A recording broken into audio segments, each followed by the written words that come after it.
Hello, welcome to today. We're going to be talking about using thermal energy. Thermal energy can be made useful by controlling its transfer and then by transforming it into other forms of energy. An example of this that we use every day in our society is heating systems. Why do we use heating systems? All species need homeostasis. What is homeostasis? Homeostasis is a system where all your internal conditions remain stable and relatively constant. Thinking about heat, what's the temperature of humans? 98.6. We've really learned that, especially through COVID. But if we enter an environment, which one, we're warm blooded, so we can operate in this range of external temperatures that a lot of cold blooded creatures can't. But if we encounter very adverse conditions, 120 degrees in Iraq deserts, negative 20 degrees in Siberia, Antarctica, and places like that, how do we survive there? Well, we use a system to warm us up whenever the temperature gets too cold. Even in South Dakota, we have to have heating systems in our houses to stay warm through the winter months. Fire. We use heat. So the first heating place systems were fireplaces or pits, and they are effective but not very efficient. Why? Because most of the heat goes straight up. If you can't trap that heat, you lose it. The first non-fire pit heating system that we've been able to find is in Korea, 5000 BC.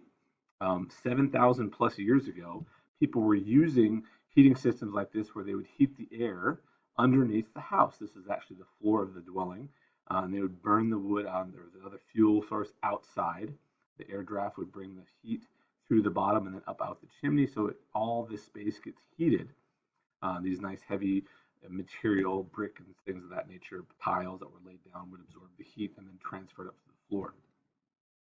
The Greeks and Romans, they were the first ones, as early as 550 BC, 2,000 plus years ago, used central heating.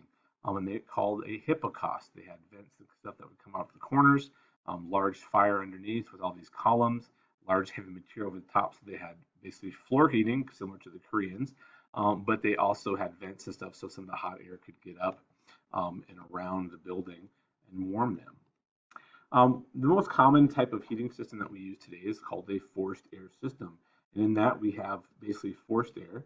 The furnace burns fuel, heats the air. The air is then blown through a series of ducts into vent into each room.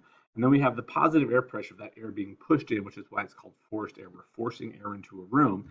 And that positive air pressure then causes a negative of the cold air, the vents usually down low, of return vents where that cold air then is piped down into the furnace again to warm back up.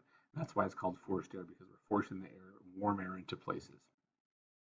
Another, it used to be very common, but it's not as common because the cost to put in, maintenance costs, stuff like that. However, it is a much better and more efficient heat, and that is the radiator systems that use steam. It's a closed metal container or system where a series of pipes pumps in hot water or steam, and then we use the radiation from that. That's why it's called a radiator. It's to set up convection currents in the room, and then when that cools, it then goes through the system back in there to get warm back up in the boiler. Again, we heat the water or the steam in the central furnace. Electric heat has been very common now that we use a lot of electricity. This is very easily explained because electric coils warm up as electric current passes through them. We turn that electrical energy into thermal energy. Not very efficient, kind of costly, but it is effective. Solar heating is becoming more and more common as we're trying to get more eco-friendly and burn less fossil fuels to conduct electricity. So we use solar heating. There are two types. There's passive and then there's active. Passive heating uses the sun to warm the room, basically objects in the room. In this particular instance here, the winter sun, the summer sun's blocked by the shade because we don't need to warm the house in the summertime, but we need to warm it in the winter. So the sunlight enters through these windows and then hits this thermal mass, this thick tile floor or thick wooden floor. It warms up, and then that heat is released into the room in thermal energy, and then you have your convection current that's set up and distributes the warmth through the room.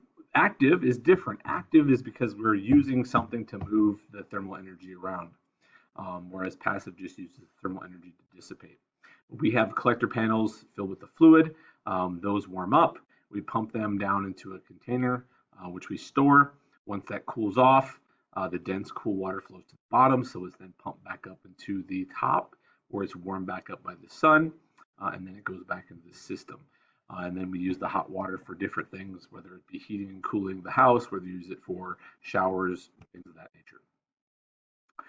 Thermodynamics.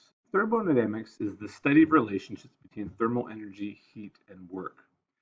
So for instance, we're going to look at how do you increase the thermal energy in your hands on a cold way. So the study of those relationships, we're going to talk about that. First off, we have to define what we're going to be using, and we use that system word again. We've talked about systems before. It's any object, group of objects that can be gathered inside of a boundary. Where work is done, where energy is transferred, that kind of thing. For instance, if we wanted to talk about it, this couch, this system, we're doing work on it. We're pushing on the couch, the surrounding environment around it, and we're losing some energy, some heat energy. The friction from our work or movement is lost into heat into the floor. First law of thermodynamics is a very wordy definition. If the mechanical energy of a system is constant, so we're not losing or changing any mechanical energy, we increase the thermal energy, right? Well, that's the sum of the thermal energy transferred into the system and the work done in the system. Mr. Herder, what the heck does that mean in English? Simply stated, if we have the same amount of mechanical energy in a system, there are two ways to increase the energy of the system. One, you heat the system from outside, or two, you do work in the system. And as we know, work usually results in the production of heat. Okay? Let's go back to our illustration, our question. Think of our cold hands. How do we make them warmer on a hot day? Well, there's two things that we can do. One, we could heat the system. We're going to add fire. We're going to stand next to a fire. We're going to use that radiative quality of the fire to get some thermal energy into our hands. Or we could do work. We could take our hands and rub them together, take our potential energy, convert that to mechanical energy, right? And which the mechanical energy will remain the same because mechanical energy is the sum of both chemical and kinetic energy in a system, okay? In thermodynamics, we talk a lot about isolated and a non-isolated system. An isolated system is where no energy transfers between the system and the surrounding. It's perfectly encapsulated, no energy escapes. Okay. In non-isolated, which tends to be the majority of all of our systems, energy is transferred between the system and the surroundings. We call that loss of energy. We're going to lose it to the environment. The second law of thermodynamics says energy spreads from areas of higher concentration to lower concentration. We know this because we talked about how heat transfers from hotter to cooler, and that's what this is saying in the second law of thermodynamics. So when we think about how does an ice cube in your drink work?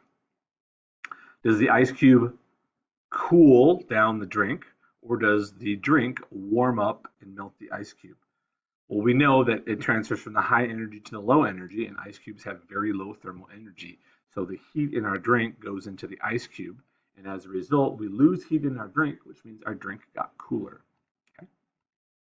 So let's convert thermal to mechanical energy. It's very easy to do this. You just take a book, you slide it across the desk.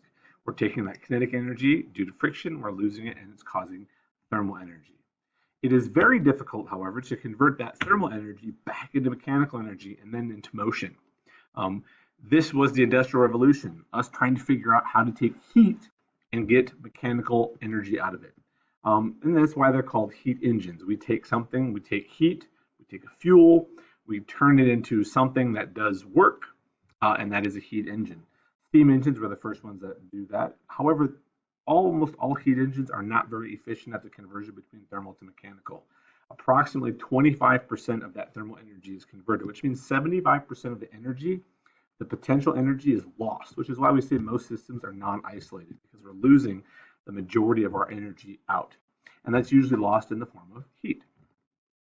Let's talk about the internal combustion engine. It's the most common. I could talk about steam engines, but a lot of you have probably never even seen a steam engine. But an internal combustion engine, it converts the chemical, the gas, the lean in the car, the diesel, into thermal energy.